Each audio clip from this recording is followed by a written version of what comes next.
ইসলামের জন্য সর্বপ্রথম যিনি জীবন দিয়েছেন তিনি হচ্ছে একজন মহিলা। হ্যাঁ, তার নাম হচ্ছে হযরতে সুমাইয়া। আবু জাহেল একদিন সুমাইয়াকে ডেকে জিজ্ঞেস করে, হে সুমাইয়া, তুমি কি আমার ভাতিজার পক্ষে থাকবে নাকি আমি আবু জাহেলের পক্ষে থাকবে? তখন সুমাইয়া উচ্চ কণ্ঠে বলে, না, আমি রহমাতাল লিল আলামিনের পক্ষে থাকব, কোনো কাফেরের পক্ষে নয়। তখন আবু জাহেল তার সৈন্য সেনাকে ডাক দিয়ে বলে, সুমাইয়াকে ধরো, ওই পাহাড়ের উপর নিয়ে যাও। তখন সুমাইয়াকে টর্চারিং করে পাহাড়ের উপর নিয়ে গেল।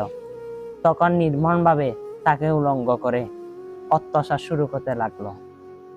তখন আবু জাহেলকে বলে, হে আবু জাহেল, তুমি আমাকে মৃত্যু পর্যন্ত ঠেলে দিতে পারবে, তবু আমার ঈমান হারা করতে পারবে না। তখন আবু জাহেল বলে, হে সুমাইয়া, তুমি তো আমার ভাতিজিকে অনেক মহব্বত করো, অবশ্যই তার দলের অন্তর্ভুক্ত তুমি তুমি ওকে ডাকো আর তোমার আল্লাহকে আসতে বলো। তখন সুমাইয়াকে টর্চারিং করতে লাগলো।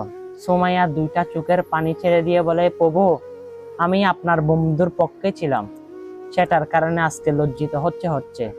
আবু জাহেল সারা মানুষকে ডেকে ডেকে আমার উলঙ্গ অবস্থা দেখাচ্ছে। তখন সুমাইয়া দুইটা চোখের পানি ছেড়ে দিয়ে বলে, হে প্রভু, আমি তোমাকে দাওয়াত দিলাম, তুমি একটু এসে দেখে যাও। তখন সুমাইয়াকে একটা বল্লম নিয়ে এসে এমন জোরে আঘাত করলো, সুমাইয়া গলা কাটা মুরগির মতো লাফাইতে লাফাইতে দুনিয়া থেকে বিদায় নিয়ে নিল। ইন্না লিল্লাহি ওয়া ইন্না ইলাইহি রাজিউন।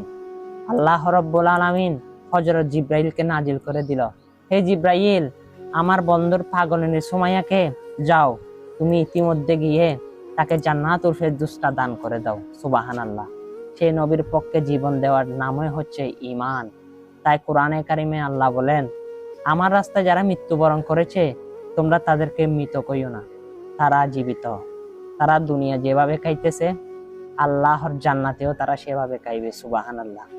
হ্যাঁ, হৃদয় বিদায়ক ঘটনা। পারলে শেয়ার করে সকল মানুষকে দেখার সুযোগ করে দিবেন। আমিন।